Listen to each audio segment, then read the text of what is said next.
What's up, everybody? I'm at Western Michigan University football practice with my man Phil Swanson. Offensive lineman, right? Yeah, offensive lineman, right tackle, left guard, wherever you want me, I'll play it. All right, this is my man right here.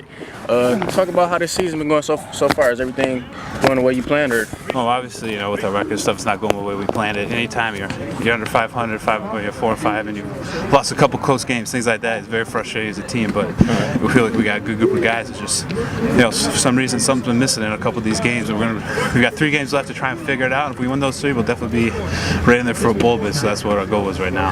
Okay. So how are you able to, you know, you're a busy man, you know, with the journalism and, you know, doing all these things. You was interning this summer, you're doing journalism, blogging with the New York Times. You know, how was you able to balance all this stuff, man, and still be efficient on the field? I asked you the same question because I know you do all this stuff for slam and things like that. And sometimes you're like, okay, I got a girlfriend, I got friends, I've got school, I got football, most important thing in my life. And you think about how do you manage all this time, and it's sometimes you have to upset people that you love just because I gotta go do this. I'm sorry, I gotta make you mad, but I gotta take this time out of my day to go do football. And it's really sometimes it's frustrating, sometimes harder than the people who know, and especially hard on yourself. But you gotta understand, you got priorities, you gotta set everything up. And the biggest thing is, I've been doing this my whole life. You know, I was a 3-sport athlete in high school, did the school paper thing. My junior year, I thought I was gonna die. Like junior year in high school, I thought I was gonna die.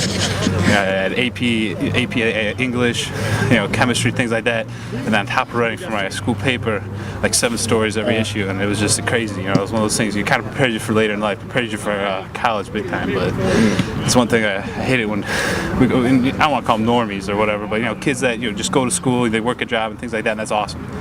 But when they complain about not having enough time, you kind of just smile and chuckle because I'm sitting there like, you don't have enough time. Yeah. I wish I had the amount of time some of these kids have, but to each his own. It's our path. It's what we choose, and you got to figure a way to make it work.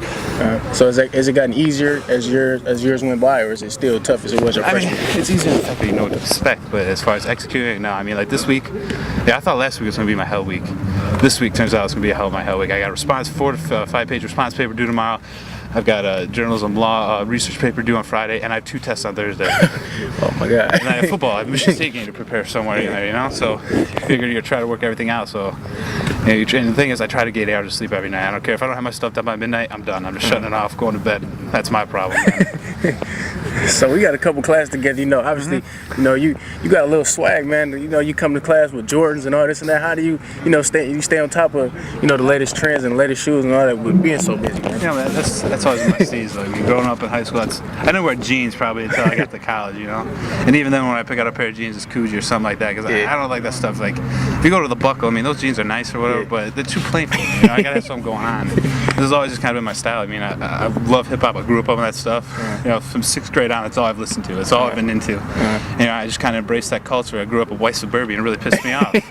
To see all this stuff, there's no creativity out there sometimes. You just get real stagnant. A lot of my friends that play travel basketball, like the Grady's and stuff like that, kids like that, you get exposed to that world. And I kind of gravitated towards them more so. And that's, I write, I like to write, lyrics and poetry and stuff like that on top of my journalism stuff. And it's a big outlet. And a lot of my friends, like I said, I DJ and things like that too.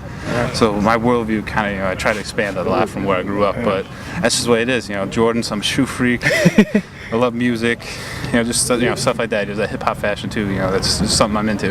Okay, 2 favorite questions. All right. What's your favorite shoe, and what's your favorite rap artist? Favorite shoe, Dunk. All right. There's a pair of Dunks called the De La Soul Dunks. Right. There's 2 pairs. There's a low top and a high top. If I could have those, I'd rock those every other day. But as far as my favorite, hip hop artist, I'd have to go with Nasty Nas, man. Yeah, that's my man's too, man. We talking about that. Nasty Nas, 94 on, man. Illmatic is my favorite city of all time, man. All right, man. You a nice guy, man. How do you build up that rage out there, man? You look like you ain't gonna hurt a fly, man. Yeah, if I sometimes, like I said, I listen to New York State of Mind sometimes before the game. When I get that state of mind, to go out there. But you see me in the field, I tend to be more calm, cool, and collected. I'm not one of those guys that's gonna be out there jumping around, things like that. That's not how I've never really done that. Yeah. So you go out there, you just all business on the field. So somebody bumping you and all that, I'll bump it back on the field. All right. All right. It's Flintstone TV, my man Phil, man.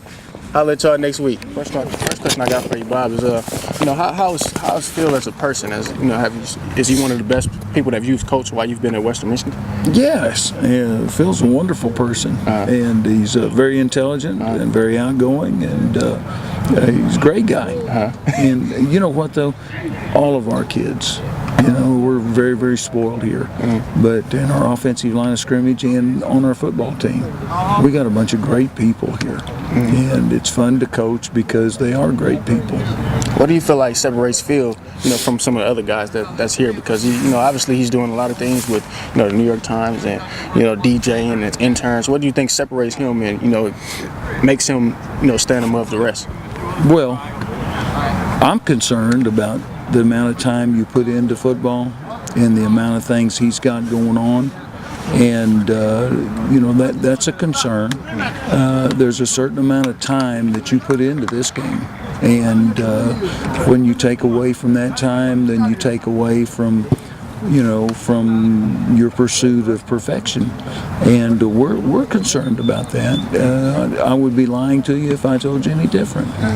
So do you think he's handling everything pretty well, with doing all the things he does? Do you think he's handling it well? Yes, it's a tremendous organizational situation that he's put himself in. It's got great time management skills, but at the same time, we're alert because so many of our kids put in that extra time, that extra study,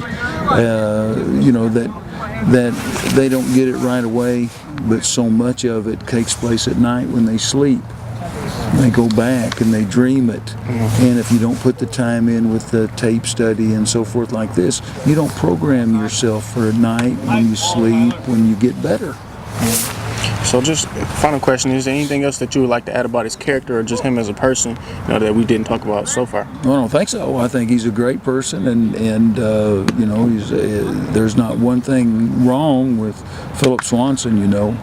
Philip solves problems. He doesn't create them. All right, thanks. Okay. Nice talking to you.